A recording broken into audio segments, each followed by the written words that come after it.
इसके प्रयास से आए, कथा के प्रयास से, सत्संग के प्रयास से। चक्रव्यूह वेदने की कथा जो सुनी थी, बोलो मां के गर्भ में ही सुनी थी ना। गलती मां से हुई कि वो सो गई। प्रवेश करने वाली कथा तो अभिमन्यु सुन चुका था, लेकिन चक्रव्यूह से निकलने वाली कथा वो नहीं सुन पाया, क्योंकि मां की गलती हुई, मां सो गई थी उस समय। अगर मां जागृत अवस्था में कथा सुनती तो अभिमन्यु बोलो बाहर निकल आता कि नहीं, उसका अस्तित्व सुरक्षित हो जाता। इसका मतलब है कि ये संसार का जो चक्रव्यूह है, उस चक्रव्यूह में हम प्रवेश तो कर जाते हैं, लेकिन प्यारे निकल नहीं पाते हैं। इसलिए क्योंकि सत्संग नहीं सुन पाते हैं, कथाएं नहीं सुन पाते हैं, इसके लिए हमें फुर्सत नहीं मिलती है, तो हम संसार रूपी चक्रव्यूह से सुरक्षित निकल नहीं पाते हैं और उसी में फंसे रहते हैं, अंत में मर जाते हैं। क्यों भाई, यही कंडीशन है कि नहीं, अंत में मर जाते हैं। इसलिए कथा जरूर सुननी चाहिए। तुम सब अभिमन्यु की भूमिका में हो प्यारे, बोलो हो कि नहीं। और इस कथा के संयोजक ही अभिमन्यु सिंह हैं। क्यों भाई, ये सबसे बड़ा सौभाग्य। देखो, ये कथा, इस वर्ष की कथा कई देशों में प्रसारित हो रही है। ये जो चैनल, यूट्यूब चैनल लगा हुआ है, ये कई देशों में डायरेक्ट प्रसारण हो रहा है। और इसकी जो कैसेट वगैरह बनेगी, वो मेरे नाम से जगतगुरु राम स्वरूपाचार्य कामतानाथ चित्रकूट धाम चैनल है। ये वर्षों कथाएं सुनते रहेंगे लोग, केवल 7 दिन ही नहीं। ये रिकॉर्ड जो बन रहा है, कभी भी नदी गांव का रिकॉर्ड निकाला जाएगा तो तुरंत रिकॉर्ड निकल के आ जाएगा। इस बार का कार्यक्रम बहुत ही सावधानी से सुनने के लायक है और श्रद्धा पूर्वक श्रवण करने के लायक है, क्योंकि इतिहास बन रहा है। क्या बन रहा है? इतिहास बन रहा है। इसलिए अधिक से अधिक प्रचार प्रसार करिए। ये मत सोचिए कि कोरोना काल चल रहा है, यहां इतना बड़ा फील्ड है कि सोशल डिस्टेंसिंग में बैठा लो तो हजारों लोग बैठ जाएंगे। क्यों भाई? अरे 2 गज की दूरी नहीं, 3 गज की दूरी में भी हजारों लोग बैठ जाएंगे। 2 गज की दूरी तो छोड़ो जी, इतना बड़ा प्रांगण है, बोलो है कि नहीं। इसलिए जगह का अभाव नहीं है, बस समय का अभाव लोगों के पास हो सकता है, लेकिन यहां आस्था मंच पर जगह का अभाव नहीं है, विशाल क्षेत्रफल है। इसलिए ज्यादा से ज्यादा लोग समय निकाल के आवें, और 2 गज नहीं 3 गज की दूरी पर बिठाने की भी व्यवस्था है। यहां पर सारा का सारा कोविड-19 कानून के हिसाब से व्यवस्थाएं की गई हैं, सुरक्षित, संरक्षित। और सबसे बड़ी कृपा तो मां हरिशंकरी जी की है, जिनकी गोद में बैठकर हम कथा सुन रहे हैं। बोलो ईमानदारी से, कभी किसी भी प्रकार की कोई हमें दिक्कत आ सकती है? नहीं। इसलिए कथा, सत्संग, ये संतों का उपदेश, शास्त्रों की कथाएं, ये संसार के चक्रव्यूह से हमें मुक्त कर देती, निकाल देती। गोस्वामी तुलसीदास जी से पूछा गया तो उन्होंने कहा, हम भी ऐसी ही कथा सुनाने जा रहे हैं जिससे संसार के लोगों का भ्रम दूर हो जाए। संसार के भ्रम रूपी चक्रव्यूह में जो फंसे हैं लोग, वो निकल पड़े, निकल जाएं उससे। ऐसी कथा हम सुनाने जा रहे हैं। बोले निज संदेह, निज संदेह मोहि भ्रम हरनी,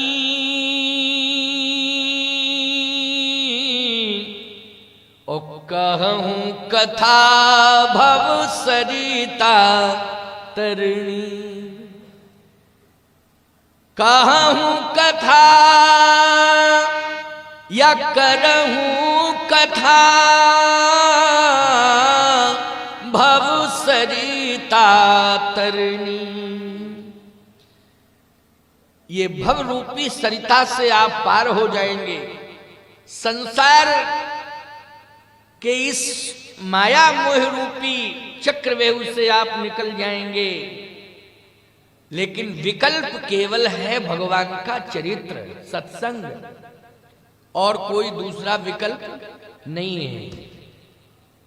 निज संदेह मोह भ्रम हरण और करहु कथा भव सरिता तरणी। भव सरिता से आप पार हो जाएंगे, लेकिन कथा सुनिए। कहे कथा सुने सरिता से पार तो नाव करती है। क्या करती है? नाव। तो ये कथा, ये सत्संग, ये राम कथा, ये कथाएं क्या हैं? तो तुलसीदास जी ने फिर कहा, भव सागर चह पार जो पावा, तो राम कथा ताका दृढ़ नावा। क्यों भाई, नाव हो गई कि नहीं?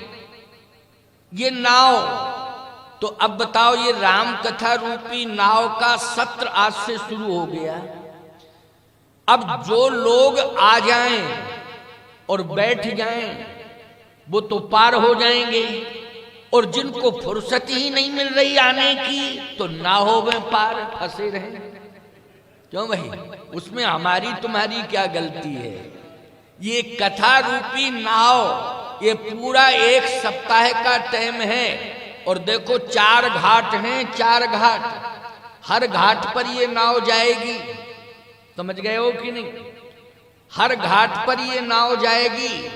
आपको जिस घाट से जिस घाट पे आप पहुंच जाएंगे 4 घाटों में, उसी घाट पर नाव आपको मिलेगी, उसी घाट से आप पार हो जाएंगे। लेकिन आपको घाट पर आना नहीं, घर में रहना है। तो भाई घर में घाट थोड़ी बन जाएगा, घाट पर तो चल के आना पड़ेगा। इसलिए ये घाट जो बना हुआ है, चाहे तो दैन घाट कह लो, जिसको दीन घाट कहते हैं, ज्ञान घाट, कर्म घाट, उपासना घाट। क्यों भाई, ये सब घाट हैं। आराम से आओ और ठाठ के साथ आओ ये घाट पर, और आराम से ज्ञान, कर्म, उपासना और भक्ति घाट, इन घाटों पर आप बस आ जाएं। ये राम कथा रूपी नाव हर घाट पर पहुंचेगी, आपको बैठा लेगी और पार कर देगी। ये राम कथा रूपी नाव। इसलिए भव सागर चह पार जो पावा, तो राम कथा ताका दृढ़ नावा। अब आपके मन में एक जिज्ञासा होगी। वो जिज्ञासा ये होगी कि महाराज जी हम आ जाएं और बैठ भी जाएं, लेकिन फिर चलाने वाला कौन है? तो नाव को चलाने वाले तो हम दिखाई नहीं दे रहे हैं बैठे ही। क्यों भाई, नाव को कौन चलाएगा? अच्छा सही बताओ, भव सागर से पार कराने में 2 का सहयोग है। बोले नाव का और नाविक का। नाव अकेली हो, नाविक ना हो चलाने वाला तो बेकार, और नाव ना हो नाविक हो, तो नाव भी होना चाहिए और नाविक भी होना चाहिए। तो सीधी सी बात यह है कि नाविक की भूमिका में कौन है? बोले यहां नाव की भूमिका में तो भगवान की कथा है, और नाविक की भूमिका में चलाने वाला सदगुरु है, जो आज पतवार हाथ में लिए है, और उस पतवार के माध्यम से आप सभी जीवों को बिठाल कर बढ़िया आसानी से पार करने के लिए तैयार है। आप सब पार हो जाएंगे, लेकिन इसके लिए समय निकालना पड़ेगा। अगर समय नहीं निकालोगे तो समस्या। जितने लोग आए हैं वो समय निकाल के ही आए हैं। और कल से तो टाइम इतना बढ़िया सुनिश्चित कर दिया है कि शाम को 4:30 बजे सियावर रामचंद्र की जय, जिससे आप लोग समय से घर भी पहुंच जाएं। और ठीक 1 बजे ठीक रहेगा ना, मंच शुरू कर दिया जाए। 1 बजे बढ़िया प्रसाद पाके सब आ जाएंगे और धूप का भी आनंद मिलेगा और समय से जाने का भी पर्याप्त समय मिलेगा और कथा में भी पर्याप्त समय रहेगा। तो कोशिश करिए कि आप लोग टाइम से आ जाएं और टाइम से ये मंच प्रारंभ हो, टाइम से ही मंच का विश्राम हो। आज तो भूमिका के रूप में हम प्रवचनात्मक शैली में आपको श्रवण करा रहे हैं। निज संदेह मोह भ्रम हरणी और करहु कथा भव सरिता तरणी। लेकिन कभी कभी एक समस्या आ जाती है कि नाव में हम बैठे और चलाने वाला हाथ में पतवार लेकर चला भी रहा है, लेकिन ऐसी आंधी चलती है कभी कभी कि नाव पलट जाती है। आंधी चलती है, आप कहो महाराज कौन सी आंधी? कभी काम की आंधी, कभी क्रोध की आंधी, कभी लोभ की आंधी, कभी मोह की आंधी, कभी मद की आंधी, कभी मत्सर की। बोलो ये खड विकारों में से कोई ना कोई एक विकार बोलो परेशान कर देता है कि नहीं? और वो इतना वेग होता है उसका कि वायु से भी ज्यादा तीव्र वेग होता है। और ऐसी कंडीशन में नाव कहीं पलटने लग जाए तो बचने का क्या उपाय है? आहा, तब संत कहते हैं फिर एक ही उपाय है। बोले क्या है? बोले कथा रूपी नाव में तो बैठना ही बैठना है, लेकिन फिर बचने का एक ही उपाय है कि नाव जिस पानी पर चल रही है वो पानी ही ना रहे, तो बच जाओगे। क्यों भाई? जिस पानी पर नाव चल रही है अगर पानी समाप्त हो जाए तो बोलो खतरा बढ़ेगा क्या? जब पानी नहीं है तो डूबोगे कैसे? कहे महाराज ये कैसे कह रहे हैं आप? अरे हम चैलेंज के साथ कह रहे हैं, आप तो कथा रूपी नाव में बैठ जाओ, चिंता मत करना, चलाने वाला अपनी सावधानी से चला रहा है, लेकिन ये खड विकार अगर आपको डुबोने की कोशिश करेंगे तो इसके लिए भी एक ही उपाय है। क्या? गोस्वामी जी कहते हैं नाम लेत भाव सिंधु सुखाही ओ करहो विचार सुजन मन माही। नाम लेत भव सिंधु सुखाही। सुखाई का मतलब भव सुंदर ही नहीं रहेगा, पानी नहीं रहेगा, सूख जाएगा। बोलो सूख जाएगा कि नहीं? अब सूख जाएगा तो चाहे जैसी आंधी चलती रहे, नाव पलट भी जाएगी, जब कुछ है ही नहीं तो मरोगे कि बचोगे? बोलो भाई, बच जाओगे कि नहीं? सुरक्षित बचोगे। सीधी सी बात है कि भगवान की कथा सुनो कानों से और वाणी से भगवान का नाम लेते रहो।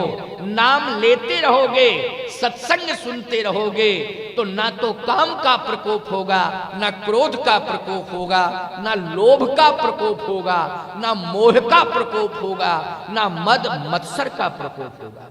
इन खड विकारों से आप बचे रहोगे।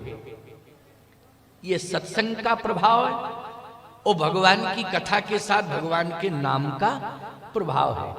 जैसे जो भी वक्ता आता है, यहां तो मेरी स्वतंत्र कथा है, लेकिन जब एक संत सम्मेलन या वक्ताओं का सम्मेलन होता है, उसमें जो भी विद्वान कथा कहने के लिए मंच पर आहूत किया जाता है, वो सबसे पहले कहता भगवान का नाम लो। तो सुनने वाले लोग कहते हैं भैया जो भी वक्ता आता है वो कहता पहले नाम लो, नाम लो, नाम लो। अरे जब हम कथा सुन रहे हैं तो नाम तो हम घर में लेते ही हैं, रास्ते भर नाम लेते चले आए, लेकिन सुनने आए कथा वो कहते हैं नाम लो पहले। इसमें गरज वक्ताओं की है, श्रोताओं की नहीं है। हम लोग अपने लिए राम का नाम लेते हैं, तुम लोग तो कथा सुनने के लिए आते हो और कथा सुनने का मन बना के ही आते हो। लेकिन हमारी गरज क्या है? गरज ये है कि जब कोई संत, विद्वान, मनीषी, चिंतक, विचारक जब कथा कहने के लिए, सत्संग करने के लिए बैठता है ना, तो याद रखना पुरुषार्थ से और स्वाध्याय से वो नहीं बोल सकता है। वो सोचे कि हम स्वाध्यायी जीवन हमारा है, हम तो 4-4, 5-5 घंटे पढ़ते हैं, अब देखो हम ऐसा बोल के बताएंगे कि लोग आश्चर्यचकित हो जाएंगे। इसका मतलब है अहंकार आना। कोई भी चिंतक, विचारक, मनीषी, व्यास, वक्ता, विद्वान स्वाध्याय के बल पर सत्संग करके सफल नहीं हो सकता है और न लोगों को प्रभावित कर सकता है। बोले कब करेगा? बोले जब उसकी वाणी पर भगवान की कृपा आ जाएगी। जब कृपा युक्त वाणी निकलेगी तो याद रखना वो केवल मस्तक तक सीमित नहीं रहेगी, वो सदा सदा के लिए हृदय में प्रवेश कर जाएगी और अंदर के जो हमारे विकार हैं वो हमेशा के लिए दूर हो जाएंगे। तो कृपा, इसका मतलब है कि कृपा कब होगी? जब हम भगवान का नाम लेंगे। तो जितने भी वक्ता मनीषी हैं वो सबसे पहले कहते भैया मेरे जीवन में इतनी सामर्थ्य नहीं है कि मैं सत्संग कर सकूं, कथा सुना सकूं, लेकिन भगवान से अब प्रार्थना कर रहा हूं कि हे प्रभु मेरी वाणी में इतनी ताकत दो कि मैं कथा कहने के लायक हो जाऊं। इसलिए वो अपनी गरज से भगवान का नाम लेता है कि हे राम आ जाओ, हे राम आ जाओ और मेरी वाणी पर बैठ जाओ, जिससे मैं सत्संग कह सकूं और वाणी को पवित्र कर सकूं। अब लाभ तुम लोगों को मिल ही जाता है उसमें, लेकिन काम हम लोगों का बनता है।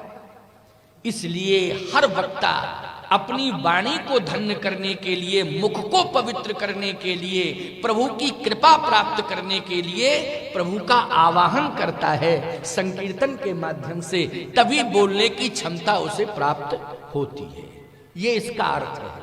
ये नहीं कि केवल परंपरा ही चली आ रही, तुम भी पहले बोलो राम का नाम, फिर ये बोले, फिर ये बोले, फिर ये तो अपने लिए आवश्यक है। हम लोगों को जरूरी है, हम लोगों के लिए जरूरी है। बिना राम का नाम लिए वाणी में सामर्थ्य ही नहीं आ सकता है कि मैं 2 शब्द भी कह सकूं। इसलिए राम का नाम और राम की कथा, भगवान का नाम, भगवान की कथा, शास्त्रों की कथा, चिंतक मनीषियों ने ये निर्णय लिया है कि हम लोग शास्त्रों की कथा कहेंगे, लेकिन सुनेंगे कान से, वाणी से कहेंगे, हृदयंगम करेंगे, लेकिन प्यारे जीवन में चलते फिरते, जीते जागते, घूमते फिरते राम का नाम लेते रहेंगे और सत्संग सुनकर के भ्रम का निवारण करते रहेंगे। इसलिए भव सागर चह पार जो पावा,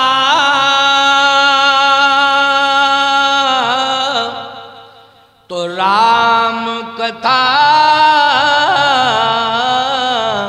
ताका दृढ़ नावा। राम जी की कथा नाव है। किसी ने कहा महाराज अगर हम तीर्थ में घूमें, जितने तीर्थ हैं उन तीर्थों में जावें, जितनी पवित्र नदियां हैं उनमें स्नान करें, तो क्या हमें मोक्ष नहीं मिलेगा? हमारा कल्याण नहीं होगा? देखो भैया एक बात आपको बताएं, चाहे जितने तीर्थ घूम लो, चाहे जितनी पवित्र नदियों में स्नान कर लो, लेकिन जब तक मन का मैल नहीं दूर होगा, साफ बोल रहा हूं, मन का मैल जब तक दूर नहीं होगा तब तक कल्याण होने वाला नहीं। मन का मैल दूर करना बहुत जरूरी है? तो मन का मैल कहां दूर होता है? तन का मैल तो किसी जलाशय में जाकर के दूर हो जाएगा, लेकिन मन का मैल तो बिना ज्ञान के क्यों भैया हो सकता है दूर? है? ज्ञान का प्रवेश हो, भक्ति का प्रवेश हो, उपासना का प्रवेश अंतःकरण में हो, तभी मन का मैल दूर होगा कि नहीं होगा? अरे शरीर के अंदर अगर मैल है तो दवाई का डोज ले लो। मैल विकार, मैल माने विकार, कहते नहीं है अरे भाई अंदर पेट में विकार हो गया तो डॉक्टर कहता है ये दवा लो, ये टॉनिक पियो, तुम्हारा विकार 1 हफ्ते में दूर हो जाएगा। ठीक है भाई, दवा से विकार दूर हो सकता है, किसी टॉनिक पीने से विकार दूर हो जाएगा जो अंदर है। बाहर का विकार भी हमने दूर कर लिया, अनेक प्रकार के सुगंधित तेल लगाए, अनेक प्रकार के सुगंधित साबुन लगाए, इससे मैल दूर हो गया, और सुगंधित इत्र लगाने से गंदगी बदबू दूर हो गई, विकार दूर हुआ। अंदर जो विकार है उसको हमने दवा लेकर के दूर कर दिया, लेकिन मन के अंदर अगर विकार आ गया है तो बोलो किसी दवा से ठीक होगा? वो किसी दवा से ठीक नहीं हो सकता है। मन के अंदर यदि विकार आ गया तो याद रखना, न कोई डॉक्टर दूर कर सकता है मन के विकार को, और न ही कोई दवा दूर कर सकती है मन के विकार को। यदि मन के विकार को दूर कर सकता है तो सत्संग कर सकता है। सत्संग स्थल पर आप पहुंचेंगे, एक विकल्प है, सत्संग सुन के ही उस विकार को दूर किया जा सकता है। तो किसी ने कहा कि ये जो सत्संग हो रहा है ये रामचरितमानस पर आधारित है, क्योंकि आधारित होती नहीं, भगवत गीता आधार बनता है सत्संग के लिए, भागवत आधार बनती है सत्संग के लिए, रामचरितमानस आधार बनता है सत्संग के लिए, अन्यान्य पुराण भी आधार बनते हैं सत्संग के लिए। लेकिन ये 7 दिवसीय सत्संग राम कथा रामचरितमानस ग्रंथ पर आधारित है। तो तुलसीदास जी महाराज ने इस ग्रंथ को सरोवर बनाया। क्या बनाया है? सरोवर। तो बोले सरोवर है, इसका नाम क्या रखा है? बोले इस सरोवर का नाम है मान सरोवर। अरे बोले मान सरोवर तो तिब्बत में है, तिब्बत में मान सरोवर है, लेकिन ये मान सरोवर यहां कहां? तो तुलसीदास जी ने कहा कि तिब्बत वाले मान सरोवर की विशेषता ये है कि वहां हंस रहते हैं। कौन रहते हैं? हंस। पहचान देखो भाई, कोई भी व्यक्ति तालाब खुदा दे, उसमें जल प्रपात अच्छा हो जाए और उसका नाम रख दे मान सरोवर, तो वो नाम ही का मान सरोवर है तो वो तालाब, क्यों भैया, है कि नहीं? लेकिन अगर हंस तैर रहे हों तो कंफर्म है कि वो मान सरोवर है। हंस कहां रहता है? मान सरोवर में। और पुष्टि हो जाएगी क्या कि हंस तो और भी जगह तैरते हुए मिल जाएंगे, लेकिन ओरिजिनल हंस की पहचान है कि वो मान सरोवर में ही रहता, क्योंकि मोती मान सरोवर में ही मिलते हैं। मान सरोवर के अलावा मोती कहीं है ही नहीं। क्या सभी सरोवरों में मोती हैं? नहीं है। विशेषता इसलिए है कि उस मान सरोवर में मोती हैं, क्योंकि हंस का आहार क्या है? मोती। मोती के अलावा वो और कुछ स्वीकार ही नहीं करता है। लेकिन एक बात आपको बता देना चाहता हूं, ये सत्संग रूपी मान सरोवर की विशेषता क्या है? तिब्बत वाले मान सरोवर में हंस भ्रमण कर रहे हैं, हंस तैर रहे हैं, मोती चुन रहे हैं। लेकिन जो नदी गांव में, हर शंकरी धाम में, आस्था मंच के तत्वाधान में जो सत्संग रूपी सरोवर बन के तैयार हुआ है, इसमें हंस नहीं परम हंस बन करके हम लोग आनंद ले रहे हैं। क्या बन के? परम हंस बन के आनंद ले रहे हैं। लेकिन आनंद तो ले रहे हैं परम हंस बन के, लेकिन चुन क्या रहे हैं? बोले राम नाम के मोती चुन रहे हैं। कौन से मोती? राम नाम के मोती चुन रहे हैं। हंस अगर मोती चुनता है तो परमहंस राम नाम के मोती ही चुनता है। इसलिए ये सौभाग्य आप सबको मिला है। आप सब परमहंस की कोटि में। आप लोग कहोगे महाराज हम तो ये समझ रहे थे कि संत ही विद्वान परमहंस होते हैं, नदी गांव में तो इतने परमहंस, सबको आपने परमहंस बना दिया। सावधान, परमहंस केवल भेष ही नहीं है, परमहंस का अर्थ है उद्देश्य। अगर उद्देश्य में परमहंस वृत्ति आ जाए तो बोलो प्रत्येक व्यक्ति परमहंस बन जाएगा कि नहीं? उद्देश्य से, क्योंकि परमहंस का भी मानव का ही शरीर और स्वरूप होता है, लेकिन उसके विचार उच्च कोटि के होते हैं, इसलिए क्या कहते हैं? परमहंस कहते हैं उनको। इसी प्रकार से आप सब जितने भी बैठे हो यहाँ, सबने राम नाम के मोती चुनने का संकल्प लिया है और सत्संग रूपी सरोवर में आकर के श्रद्धान्वित होकर इसमें स्नान करने का संकल्प लिया है। इसलिए सत्संग सरोवर के आप सब जितने बैठे हो सभी जो है हंस नहीं परम हंस हो प्यारे, और राम नाम के नित्य मोती चुनोगे, राम की कथा को सुन करके अपने जीवन का कल्याण करोगे। ऐसा ये दिव्य सत्संग है।